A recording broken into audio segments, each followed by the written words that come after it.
So moving forward, let's consider the next one, that is question number 14. A plane passing through the point 311 contains two lines whose direction ratios are given to us as this one.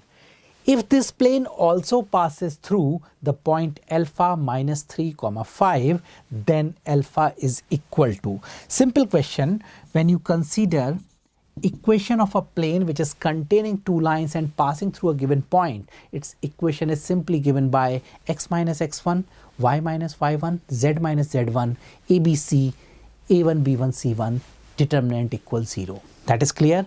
Now here we can rewrite it as x minus x1, y minus y1, z minus z1. We can also take drs as a1, b1, c1 and a2, b2, c2. So I'm sure this is clear.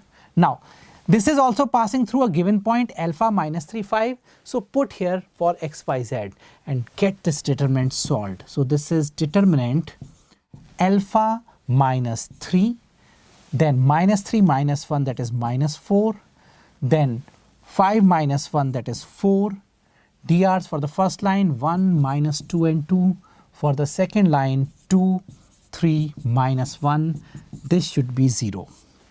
This is what we need to simplify.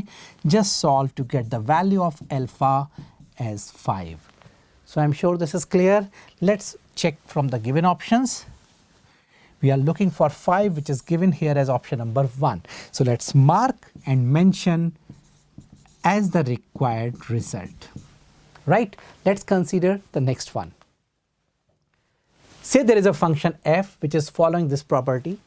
F of x plus y is equal to fx plus fy.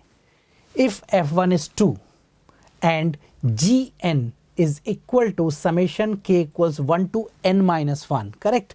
Gn is given to me fk, correct? Now when you have k is equal to 1 to n minus 1, so clearly we can start this question as gn is equal to summation k is equal to 1 to n minus 1 fk.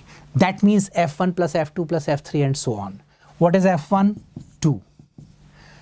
Can we find f2? It's quite simple. Use this property. This gives you f of 1 plus 1 is equal to f1 plus f1. That is 2f1. Then go for f3. 2 plus 1, f2 plus f1, 3f1 and so on. So it's quite simple. 2 plus 4 plus 6 plus up to 2 times n minus 1. So this is equal to, this is n minus 1 into n upon 2 multiplied with 2. Correct? Just take 2 common and write the sum of n minus 1 natural numbers. Now this value is given to me 20. So what we are getting here? 2 is cancelled, n square minus n minus 20 equals 0. We can write n minus 5 into n plus 4 is equal to 0. So what is the value for n obtained from here? This is 5. So I'm sure this is clear. The question was then the value of n is. So yes, the correct answer for this question is option number 3. Time to move on to the next question. Limit x approaching to 0 tan pi by 4 plus x whole to the power 1 by x. Very common question. So can we start this one? Let's go ahead. Limit x approaching to 0, 1 plus tan x upon 1 minus tan x whole to the power 1 by x. So this is e upon e to the power minus 1 or simply e square. Distribute this power. This is 1 plus fx to the power gx type function. So it is e raised to the power fx into gx under the limit x approaching to 0, giving you the final result as e square. That is correct answer is option number 1. I'm sure this is also clear. Let's consider the next one.